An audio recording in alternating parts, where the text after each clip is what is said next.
made it to part 3 of our Quilt-a-Block series, putting all of our blocks together. Thanks for coming on over to part 3 with me. And in this tutorial, you're going to learn how I attached all of the long sashings above and below the rows, above and below the quilt, and on the sides of the quilt. And at the end, you'll see me applying a little bit of my binding. But to do the binding, I love to do it on the serger. And I have another tutorial where I've prepared binding and placed it all the way around a quilt. And I'll link that tutorial down in the description. You might really enjoy that tutorial also. Okay, let's go finish up our quilt. In this part of our tutorial, we're going to learn how I've placed all of my rows together. So we have all of our rows prepared. I have 4 rows.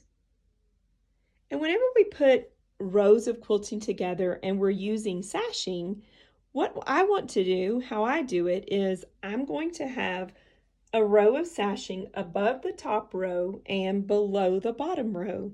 Then I'm going to have sashing in between the last row and this row, in between this row and this row. I can scoot that down to get you kind of to imagine the concept. And then we're going to have a row of sashing between the bottom of our first row and the top of our second row. And I'm going to show you exactly how I did that step by step.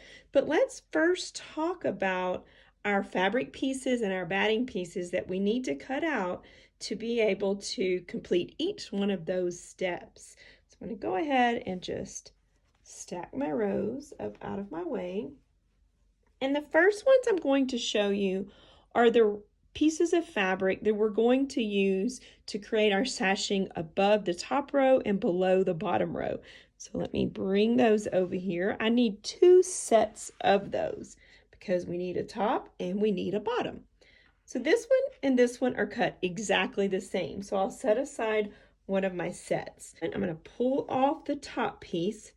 And I'm just going to open it up a little bit. And then I'm going to open up the second piece. And then you'll see I have a layer of batting. Now, you're going to need 1 strip of batting. And that batting is 3 inches high. I'm going to call this the width. I'm going to call this the width and this the height, because our quilt is going to run this way. That's our widest width. So let me bring one of our little rows a little bit closer to us so I can show you how I determined how wide this piece needs to be. Now you're going to determine the width of your strips because you might have created our larger block sizes, our medium block sizes, or our smaller block sizes in our Quilt-a-Block series. It gave you 3 different sizes. A size that would fit in your 8x8 frame, a size that would fit in a 9.5 by 9.5 inch frame, and a size that would fit in the 10 5/8 by 10 5/8 frame. And I'm using the blocks that I stitched out that were designed for the 9.5 by 9.5 inch frame. But again, you're going to determine the width of your sashing on your own. So here's my batting. And again, I've cut that 3 inches high. And I would recommend that you would cut your batting and your fabric strips, which I'll show you in a moment, at least 3 inches wider than your strip. That would give you an extra 1.5 inches to the right and an extra 1.5 inches off to the left. And mine are a little bit wider than that, just because that's the way I cut them. But you need a minimal amount that's at least 3 inches wider than your strip. And you're going to need 2 fabric strips, 3 inches tall by the width longer than your row. And so I went ahead and just determined that for mine. I just kind of gave it a little audition and made sure I had plenty to the left and the right of each row. I'll bring this over so you can see that a little better. Once again, you'll notice that I have extra fabric on each row. And I need 2 of those pieces of fabric the same measurement for the top. And then I also need my batting cut to the same measurement of the 2 fabric strips. You'll need a set for the top, and then you will need a set of these pieces for the bottom. So here I have my batting, 3 inches wider than your strip and 3 inches tall. I like to repeat myself because sometimes, you might have missed what I said, so it's always good to have a little repetition. So I need 2 sets cut just like that. So I have 2 of those prepped. One's going to be the pieces that are going to be used above the top row, and this is going to be used below the bottom row. All right, so we'll set those aside. Now let's talk about the sashings that are going to be attached in between each row. So I'll need 1 set here. Then I'll need the second set between this one and this one. And then I'll bring this one down. And then I'm going to need a set between this row and our top row. So altogether, you'll need 3 sets. All right, so here's my 3 sets, already cut and already prepped. I'm going to set 2 of them aside because once again, these sets are exactly the same. So I have my batting strip that is definitely wider than the width of my row and 3 inches tall.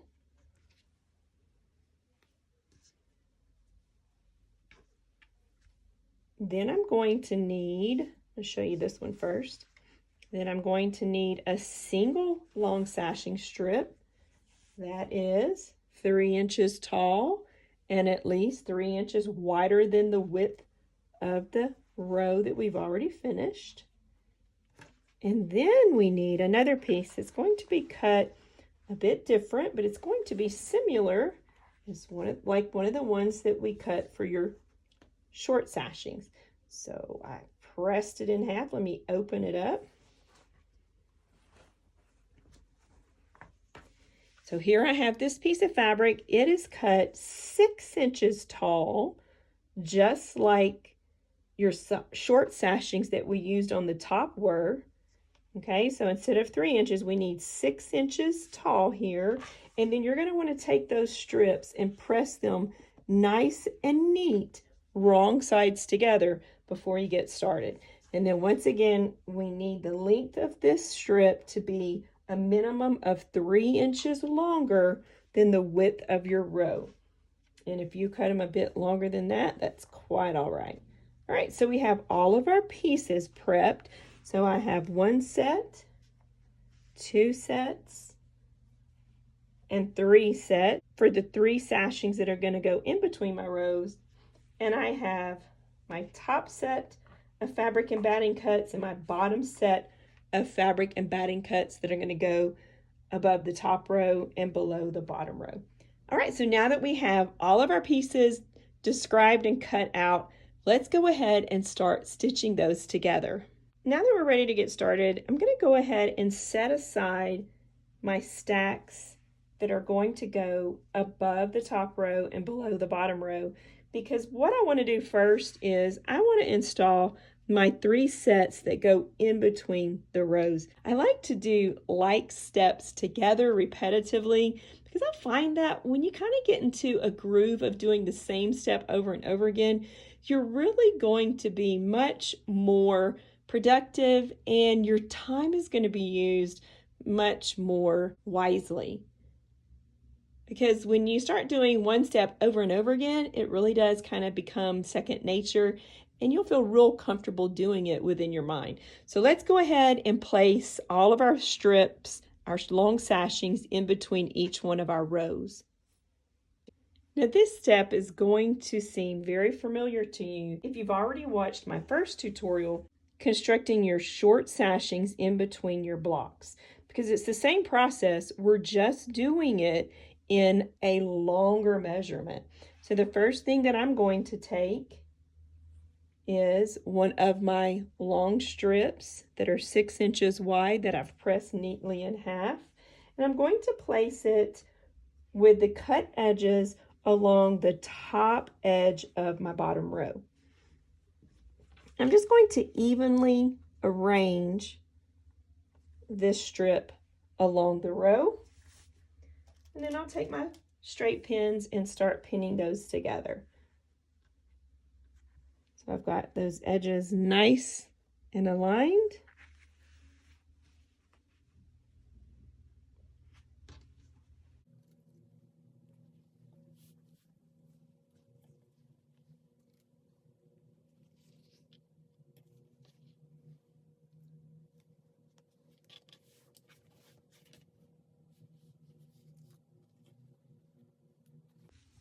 All right, so now that I've got that started and pinned, we're going to flip it over. I'm going to take my long single sashing and open it up and place it right sides together on the back of the row. And we'll end up pinning our batting onto this also. So if you just want to slip a pin in on this end and this end, so you're not repinning repetitively over and over again, just get it aligned and positioned and go ahead and reposition those pins. And then once that's done, then we can incorporate our strip of batting. And once again, we're going to keep all of those edges together at the top as we pin. So now I'll remove those pins and reposition them so they are attaching each and every one of our layers together. And then if I feel like I need some extra in between, this is when I like to go back and add a pin in between those wider sections.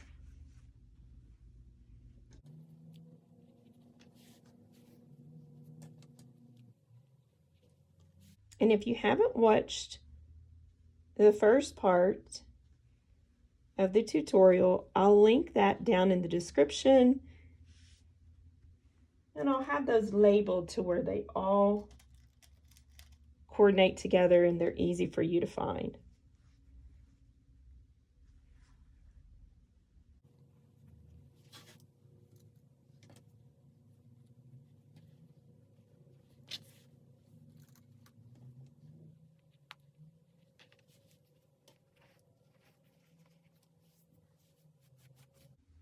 Now that we have that all pinned up, we're going to take it over to the machine and we're going to stitch our long sashing all the way down the widest width, attaching the row and the sashing that's on the back with the batting and our folded sashing that's on the front all together.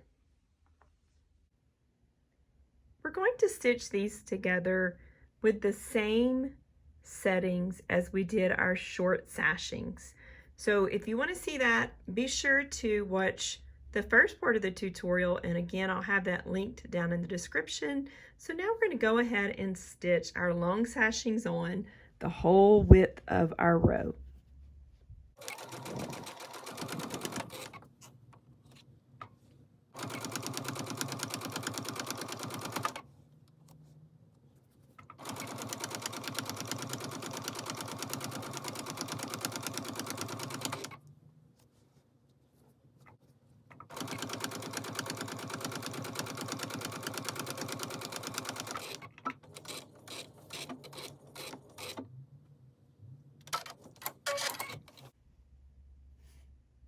Now that it's all stitched on, it's time to do some pressing.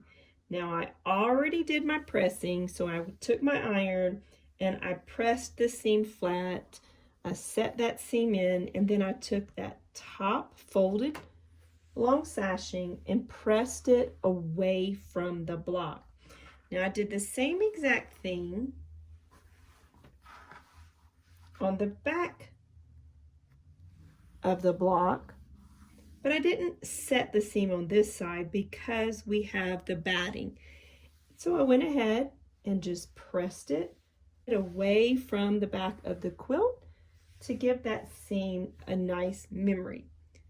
Now, if you want to watch this more in depth, make sure you head back to our first tutorial because it's the same process when we were placing our short sashings together, and I really showed you step by step.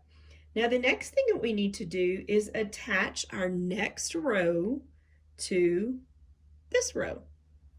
So we're going to take our next row and then we'll just slide it down. You want to make sure that you have it wrong sides to wrong sides, or the back of the quilt to the back of the quilt. And now we need to do a bit of lining up. We want to make sure that our short sashings align, even though we have our long sashings in between. So we're going to just kind of line up these sashings on both sections and then just scoot it up. Now that we scoot it up, we can also take a little extra look and make sure that our sashings are still aligned down here at the bottom of the area to where those sashings are exposed on that base row, and we can see that. So we are going to be aligning this row to the long sashing that we already attached, but we're only going to be pinning the back to the single long sashing and the layer of batting. Make sure you do not attach it to your folded sashings. When you have that all in order, you're going to pin this row to the back of the single long sashing that we just got through stitching together. Now first what I'm going to do is just pin outside the short sashings to tame it and really just kind of secure it. I'm going to go ahead and scoot down and do the same thing here. So I'm going to have the back of this row attached to the single long sashing and the batting. And then I'm going to flip it over to where you can see it a little more accurately. Okay, now let's flip it over. And that way, visually, you can truly understand what we're pinning together. So remember our folded edge, we don't want that to be pinned together. We only want the next row that we're attaching and our single long sashing and our batting pinned. All right, so I'm going to continue and pin those pieces.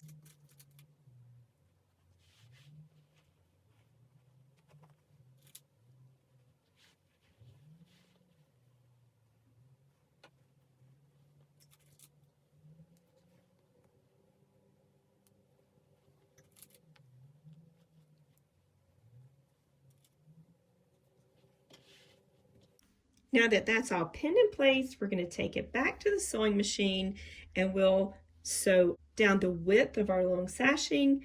And once again, when I stitch, I'm going to have the batting sitting close to my feed dogs. Just find that my feed dogs help me adjust the batting if there's any type of easing that needs to be done. Let's go ahead and stitch this sashing on. When we stitch this row on, we'll be looking at the right side of this row.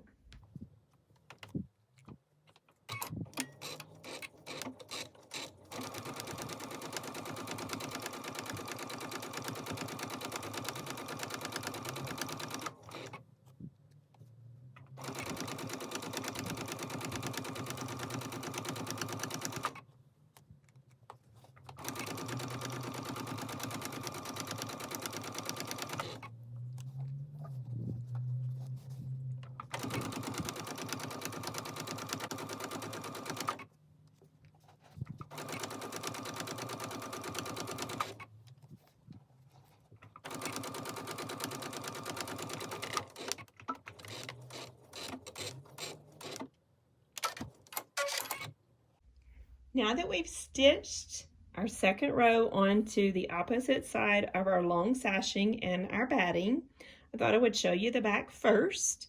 And I've given it a good press. Now I'm going to flip it over so we can see the front. And just like we did on our short sashings, we now have our folded layer here. So we've got our edge that's folded. We're going to bring it over and we're going to allow it to cover the stitching that we stitched previously on this row. We want it to cover it up about 1/8 of an inch, and then we're going to pin this in place and top stitch this down. Now, once again, I talked about this earlier. You may find that you have a little extra fabric, but I just found that this measurement was very easy to cut. And that way, if I needed to take out just like 1/8 of an inch or so of this fabric, it was really an offcut and it wasn't as easy to follow on my ruler. So I like the way, I'm very happy with it. Once I stitch it down, I do my top stitching, and then when I press it, I just even out the extra fabric to where it rests on one side and the other. And that doesn't bother me. If it bothers you, you can totally play with the width of your folded strip before you start stitching your rows together. All right, let me grab my pins and we're going to start pinning this over to cover up that stitch line.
Now that it's all pinned, we'll head over to the machine and we're going to top stitch the folded edge of the long sashing down. I've attached my stitch in the ditch sole and I've moved my needle over to the left 9 clicks. And I've also lengthened my stitch length to 3.0. This is exactly what we did when we were attaching our short sashings together, and you can definitely refer back to that tutorial if you need to.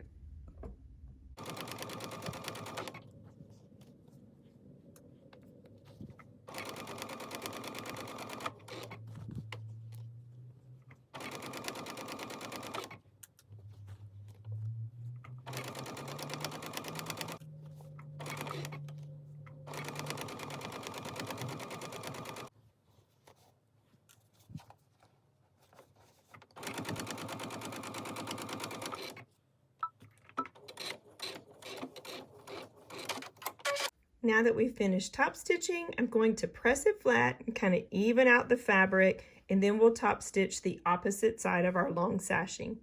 I've pressed, and now we're going to top stitch the opposite side of the long sashing.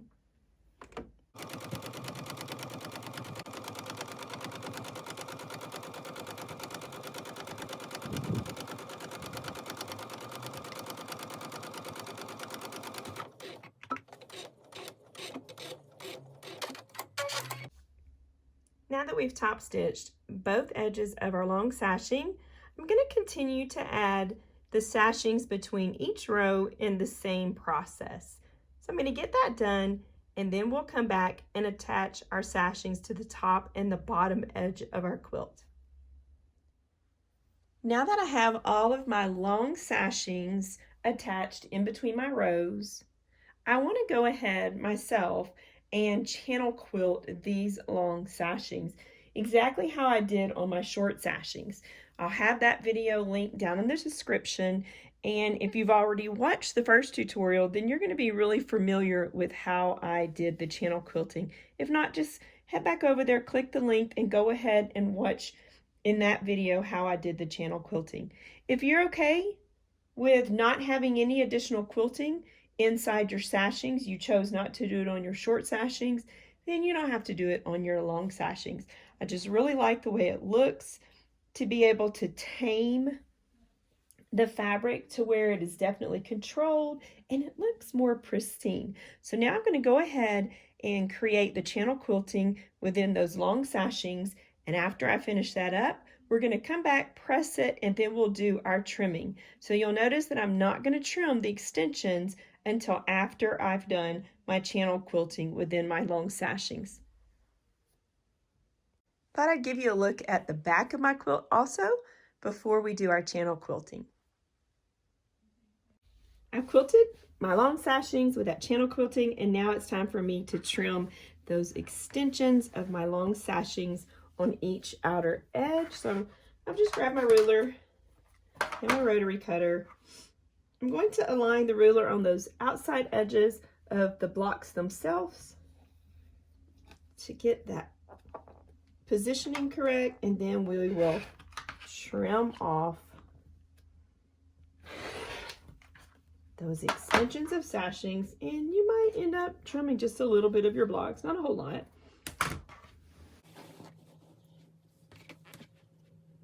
And we're going to do that to all the edges of our long sashings. That once we finish this, we'll rotate the quilt around and do the opposite side.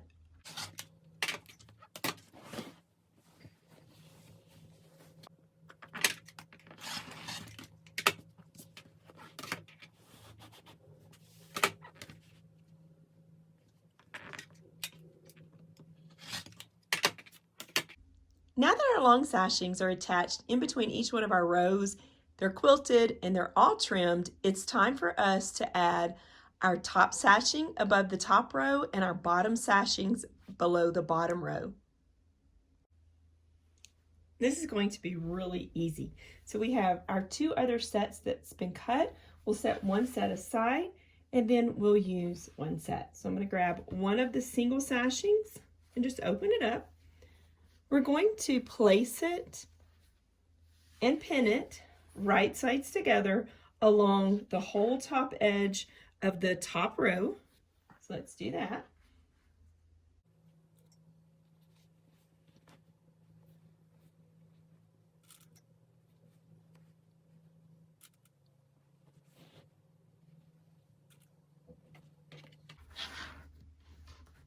And once again, we're making sure that the top edge of our sashing is aligned with the top edge of our top row.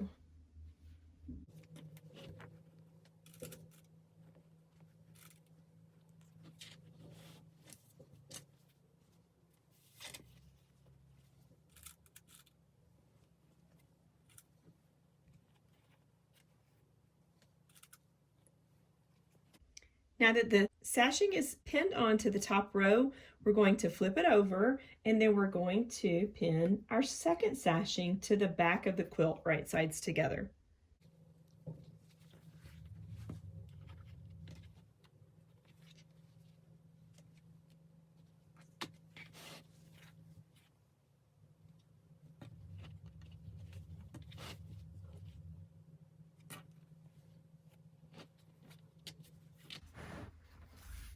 Now that we have that in place, we're going to grab our batting and we're going to lay that on top.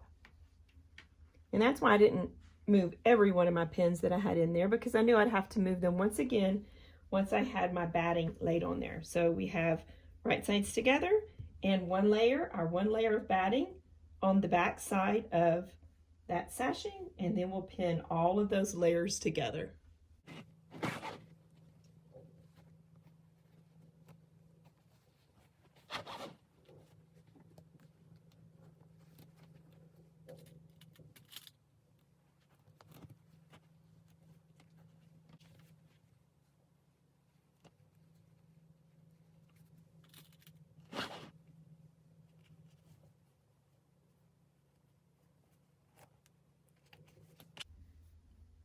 Now that we have that all pinned up, we're going to rotate the quilt around and we're going to add our second set of sashings and batting to the bottom edge of our bottom row, exactly how we did it on the top.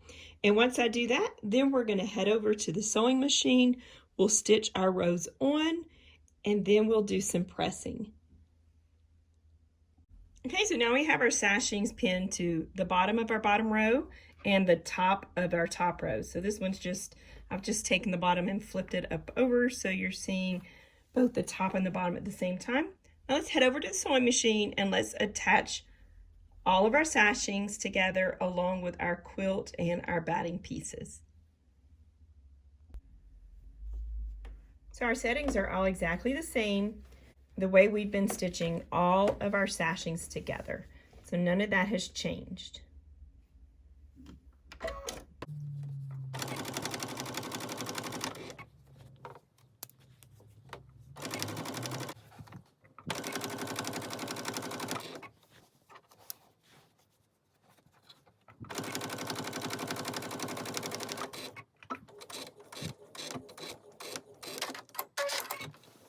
To rotate my quilt around and do the same process to attach my sashings and my batting to the bottom of my bottom row. Okay, so I have a little tip for you. As I was constructing my quilt with all of our blocks, something that kind of began to bother me. If it bothers me, it might bother you also. On the edges, you might notice that you have a bit of extra bulk in these seams because we're taking that 3/8 inch seam allowance. So if you want to, because this is a tutorial, hopefully you'll watch the whole tutorial series before you start putting yours together, and then back up and use the tutorial over and over again to put all of your blocks together. So it gives me the opportunity to kind of iron out some of the things that might have bothered me a little bit. And having that extra bulk in the seam did bother me a little bit. It looked good once I finished quilting everything and got finished with it, but you might want to think about doing this if having that extra bulk in the seam with the batting bothers you. So I'm going to just trim off this extra batting here. Now notice I haven't trimmed my edge yet because I haven't quilted these sashings yet. But if you're going to do this step, you need to trim the batting before you do your quilting, okay? So here I'm just coming in with some of my little curved scissors, and I'm just trimming away the extra bulk of the batting. And if you do that all the way down the row, definitely don't get in there and compromise your seam allowance, your stitch. Don't compromise your stitches, but just go all the way down the row and trim that extra bit of batting that's in the seam. And that's going to help reduce the bulkiness of the seam once you flip it over and you do all your pressing. All right, so I'm going to go ahead and finish trimming away my extra batting.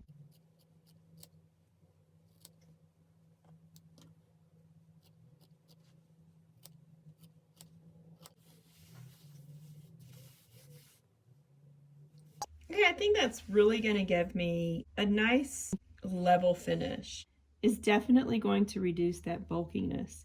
And then you're going to have less likeliness of your walking foot having to ride along a really unlevel surface when you're doing the quilting. So I really like doing this, and from here on out I'm going to trim away the extra batting that I'm using in the sashing on all of those edges. So now that I've trimmed this one, I'm going to go ahead and do that to the bottom of the quilt to get rid of that extra bulkiness, and I'm going to give it a press. Now that we've got those top and bottom sashings tamed and pressed, we're going to pin all of these layers together at the edge to where we have our raw edges. So here's the top sashing, the batting, and then the back sashing. So I want to make sure those are all neatly positioned together, and I'm going to pin all the way across, and we'll also do that to the opposite edge of our quilt down at the bottom, and make sure all of those sashings are pinned in place. And that's going to set us up for success to head over to the machine and do our top stitching, and then I'm going to do my channel quilting. And once we finish those steps on the top and the bottom sashing edges, it'll be time for us to trim our extra strips on the outer part of these sashings, and then we'll decide how much fabric we need to create our long sashings down each side edge of our quilt. My top stitching is all finished. Now I'm going to do my channel quilting on each of those sashing sections. Now that I've done my channel quilting, I'm ready to trim the edges of my sashings. I'm going to do that exactly the way I've trimmed my other end sashings and just align the edges of the block and trim those extensions evenly. I'm going to go ahead and do that on my other 3 edges. All of our horizontal sashings are constructed within our quilt. I've done all that extra channel quilting that I wanted to do on mine, and now it's getting quite large. So I'm laying it out to give you a different look so where you can see that whole big picture of what's going on. And one little secret, but we're not going to tell anybody. I'm just going to tell you. One of my blocks I did position a little bit differently than what I really wanted to. But you know what? If you can't find it, I'm not going to point it out. But just kind of a note to self, pay attention when you're putting all those blocks together. If you have a method in your mind and how you want to arrange them, but it's okay. Nobody's perfect. And if we don't tell anyone else, they will probably never know. Okay, so at this point, we need to place and construct our long sashings. So you'll notice that I have my fabric pieces and my batting laid out along each outer side of my quilt, just so you can see it much more clearly. Just like we've done on our horizontal sashings, we're going to also determine how long our vertical sashings are by just extending them about 3 inches longer than those sides of our quilts now. Now, I have 1 layer of batting for each outer side, and I have 2 strips of my sashing fabric for each outer side. Now we're going to construct these long side sashings onto our quilt exactly how I showed you previously when we applied our top sashing and our bottom sashing. So we have altogether 4 strips that I've measured 3 inches wide, and then again at least 3 inches longer than the side of your quilt. And our batting is also 3 inches wide and about 3 inches longer than whatever your quilt is measuring at this point. So you're going to do the math to figure out exactly how your sashings need to measure in length. And then we're going to head back over to the machine and we're going to place our long sashings on. We're really getting close to finishing. I'm excited. I hope you are too. I've attached my side sashings and I've also stitched my channel quilting. The next thing that I'm going to do is attach my binding. When I attach bindings onto my quilts, I always use my serger. It's really my favorite way of applying bindings, and I have a full tutorial that I'll link down in the description, and you can watch that tutorial from start to finish on how to create binding and apply it to a quilt. Once the binding is all attached, then it's time for us to do some top stitching. So whenever you apply bindings onto a quilt, when you get ready to do your top stitching, you could use a straight stitch. You could use a decorative stitch. You could really get creative with how you might want to go ahead and stitch down that binding. And on this quilt, I just chose to keep it simple. I'm using a straight stitch going all the way around the quilt, just inside that folded edge. You'll notice how I have it folded over nice and neat. I have finished my quilt completely, the binding's on, and I really like the way I tried this time using the same fabric that I sashed with to create the binding, and I kind of like it. Why don't y'all give me a comment down in the description and let me know if you like the way I incorporated the same fabric for my binding as my sashing. I typically try to use a contrast fabric for my bindings, but for this one, I think it kind of works. I don't know. I'm really liking it. I'm thinking that I might incorporate that concept in some of my other quilts. Once again, y'all let me know down in the descriptions. Give me a comment. I love when y'all comment. I really enjoy reading your comments, and I always try to comment back. I hope you've enjoyed this tutorial. It's really been a series that I've enjoyed creating for you and giving you that step-by-step tutorial at the end once we've finished up. And if you want more series like this, also let me know if you don't mind when you comment. Well, guys, thank y'all so much for joining me for these tutorials, for being a part of my first Quilt-A-Block series.